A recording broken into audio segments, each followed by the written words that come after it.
మద్యం కుంభకోణం కేసులో వైసీపీ ఎంపీ పెద్దిరెడ్డి మిథున్ రెడ్డికి ఏసీబీ కోర్టు ఆగస్టు 1 వరకు రిమాండ్ విధించింది.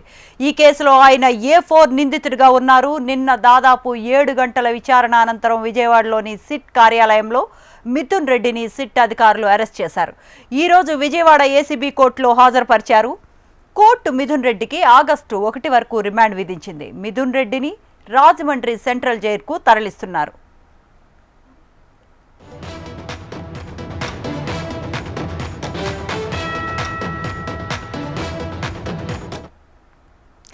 మద్యం కుంభకోణం కేసులో వైసీపీ ఎంపీ పెద్దిరెడ్డి మిథున్ రెడ్డికి ఏసీబీ కోర్టు ఆగస్టు 1 వరకు రిమాండ్ విధించినట్లు తెలుస్తోంది. దీనికి సంబంధించిన మరిన్ని అప్డేట్స్ మా కరెస్పాండెంట్ శ్యామ్ లైవ్ లో అందిస్తారు. Shyam, good evening. మిథున్ రెడ్డికి రిమాండ్ విధించినట్టు తెలుస్తోంది. మన దగ్గర ఏమైనా రిమాండ్ రిపోర్ట్ ఉందా? రిమాండ్ రిపోర్ట్ లో ఏమేమి ఉన్నాయి?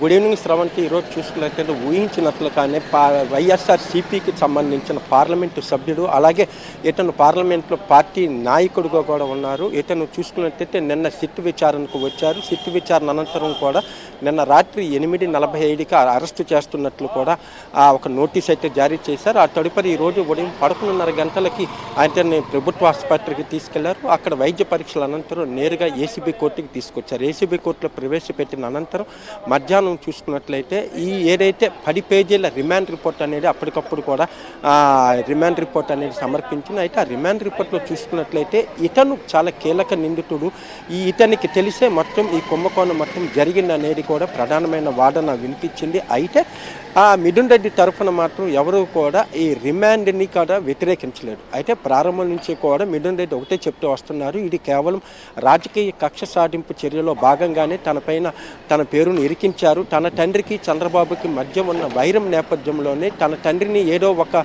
విధంగా ఇబ్బంది పెట్టే ఉద్దేశంతోనే తన పేరును ఇరికించారని ప్రారంభం నుంచి చెప్తున్నారు. అదేవిధంగా గతంలో కూడా ఒకసారి విచారణకు రమ్మన్న సమయంలో ఆయన విచారణకు హాజరయ్యారు. అయితే ఇటు రాష్ట్ర హైకోర్టు అటు సుప్రీంకోర్టు 2 చోట్ల కూడా మిథున్ రెడ్డికి ముందస్తు బెయిల్ ఎప్పుడైతే నిరాకరించిందో అప్పుడే అరెస్టు ఖాయమని ఆయన భావించారు. ఈ నేపథ్యంలోనే నిన్న ఆయన విచారణకు కూడా వచ్చారు. ప్రస్తుతం వాటిని చూసుకున్నట్లయితే 14 రోజులు ఆగస్టు 1 వరకు కూడా ఏసీబీ కోర్టు రిమాండ్ అయితే విధించింది. రాజమండ్రి సెంట్రల్ జైలుకి తరలించారు. అయితే ఇప్పటి వరకు కూడా ఈ కేసులో అరెస్ట్ అయిన మిగతా 11 మంది నిందితులు విజయవాడ సబ్ జైల్లోనే ఉన్నారు. అయితే ఇతను పార్లమెంట్ సభ్యుడిగా ఉండటం, 3 సార్లు ఎంపీగా గెలిచాడు, అలాగే పార్లమెంటు పార్టీ లీడర్గా ఉన్నారు. కాబట్టి కొన్ని ఫెసిలిటీస్ అనేది ఇతనికి ఉంటాయి. వై కేటగిరీలో ఉన్న వ్యక్తి కాబట్టి అతనికి సంబంధించి కొన్ని ఫెసిలిటీస్ ఇవ్వాలంటూ కూడా అతని తరఫున న్యాయవాదులు ఒక పిటిషన్ దాఖలు చేశారు. అయితే దానికి సంబంధించి కూడా కోర్టు చాలా స్పష్టంగా ఇచ్చింది. ఏదైతే పార్లమెంటు సభ్యుడు హోదాలో అతనికి వచ్చే అన్ని హక్కులు కూడా కల్పించాల్సిందిగా జైలు అధికారులు కూడా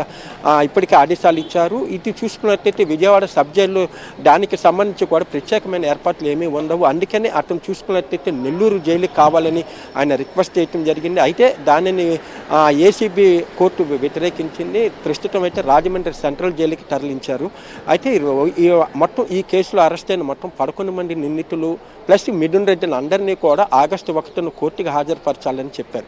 అయితే దీనికి సంబంధించి కూడా లీగల్ సెల్ కూడా ఇప్పటికే వాళ్ళు కూడా ఒక పిటిషన్ రేపు దాఖలు చేయబోతున్నారు, బెయిల్ పిటిషన్ కూడా. ఒకవైపు పార్లమెంటు సమావేశాలు జరుగుతున్న సమయంలో రాజకీయ కక్ష సాధింపు చర్యల్లో భాగంగానే పార్లమెంట్ సమావేశాలకు వెళ్లకుండా ఒక దురుద్దేశంతోనే మిథున్ రెడ్డి పైన కేసు నమోదు చేశారు. ప్రాథమిక సాక్ష్యాధారాలు ఏమీ లేవన్ను, కేవలము తొందరపాటు చర్యలు 90 రోజుల లోపు కనుక ఛార్జ్షీట్ దాఖలు చేయకపోతే మీ నిందితులందరికీ బెయిల్ వస్తుందన్న ఒకే ఒక కారణంతో ప్రిలిమినరీ ఛార్జ్షీట్ పేరిట హడావుడిగా ఒక ఛార్జ్షీట్ దాఖలు చేశారు. అయితే అందులో నిందితులు కూడా దాదాపు 48 మంది వరకు ఉండొచ్చు అనేది కూడా ఒక సంఖ్య అయితే చేశారు. అయితే ఇప్పటి వరకు 12 మంది నిందితులు అరెస్ట్ చేశారు. మిగతా 26 నిందితులు ఎవరనేది కూడా ప్రశ్నార్థంగా ఉంది. మరోవైపు ఇదే కేసుకు సంబంధించి రేపు రాష్ట్ర ఉప ముఖ్యమంత్రిగా పనిచేసిన నారాయణ స్వామి కూడా నోటీసులు జారీ చేశారు. ఆయన రేపు ఉదయం 10 గంటలకి సిట్ కార్యాలయానికి రావాల్సి ఉంది.